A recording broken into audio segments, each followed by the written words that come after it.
कि वो नीचे आरएसएस की चड्डी पहनते हैं और ऊपर से धोती डाल करके और गमछा डाल करके और टोपी लगा के हमारे बीच आके कहते हैं कि मैं तुम्हारा रहबर हूँ। मैं आपसे पूछना चाहता हूँ कि मेरे वालिद साहब को कंप्यूटर चलाना नहीं आता तो साहब ज़िंदगी भर हम ये थप्पा लेके घूमेंगे, हमको कब चलाने का अधिकार दिया जाएगा साहब? जिसे चाहत की दुनिया का नया दस्तूर कहते हैं, जिसे इल्मो अदब के हुस्न से भरपूर कहते हैं, जिसे सब जवाहरी पूरब का कोहिनूर कहते हैं, सुना है लोग उस शहर को गोरखपुर कहते हैं। से मेरी बातचीत जा रही है कि ये कहां से और कितने कैंडिडेटों को निकालने और पीस पार्टी ने कितने कैंडिडेटों को टिकट दिया है। आइए जानते हैं इनकी ज़ुबानी और इनसे सुनते हैं।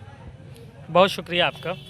आपके चैनल के माध्यम से मैं सबसे पहले तो गोरखपुर शहर आप आए हैं। गोरखपुर शहर अदब और साहित्य की नगरी है। मुझे एक शेर याद आता है, बात वहीं से शुरू करूंगा। शायर साहित्यकार आदमी हूँ तो हमेशा शायरी और कविता ने क्रांति लाने का काम किया है। और आप यकीन जानिए, बड़ी सी बड़ी बातों को, चाहे वो सदन के अंदर सत्ता पक्ष के लोग हों या विपक्ष के लोग हों, बड़ी सी बड़ी बात कहने के लिए शेर व शायरी का सहारा लिया करते हैं। तो एक शेर से मैं बात शुरू करता हूँ कि जिसे चाहत की दुनिया का नया दस्तूर कहते हैं, जिसे इल्मो अदब के हुस्न से भरपूर कहते हैं, जिसे सब जवाहरी पूरब का कोहिनूर कहते हैं, सुना है लोग उस शहर को गोरखपुर कहते हैं। पिछले 20-25 दिनों से, एक महीने से हम लोग सोए नहीं हैं।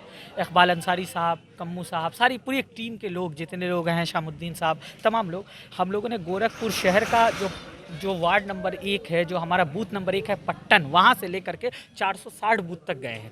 लोग परिवर्तन चाहते हैं। परिवर्तन क्यों चाहते हैं उसकी वजह है। मैं आपसे पूछना चाहता हूँ कि मेरे वालिद साहब को कंप्यूटर चलाना नहीं आता तो साहब ज़िंदगी भर हम ये थप्पा लेके घूमेंगे, हमको कब चलाने का अधिकार दिया जाएगा साहब? मैं आपसे पूछना चाहता हूँ आपके चैनल के माध्यम से। अभी मेरे भाई बोल रहे थे, उन्होंने आपको बताया कि किस तरह से मुसलमानों को बेइज्जत किया जा रहा है। मैं आपसे पूछता हूँ, अभी वो इतिहास की धारिता के आधार पर आपसे बात कर रहे थे, मैं इतिहास की धारिता के आधार पर आपको बताऊं, उन्होंने सिर्फ 89 तक वो रुक गए। 89 के बाद वो नहीं बोले कि 89 के बाद 90 में जब सरकार बनती है, जिसको सेकुलर आप मानते हैं, लोग कहते हैं, मैं नहीं कहता, मैं नहीं कहता, मेरा अधिकार है, मैं नहीं कहूँगा साहब। इसलिए नहीं कहूँगा कि वो नीचे आरएसएस की चड्डी पहनते हैं और ऊपर से धोती डाल करके और गमछा डाल करके और टोपी लगा के हमारे बीच आके कहते हैं कि मैं तुम्हारा रहबर हूँ।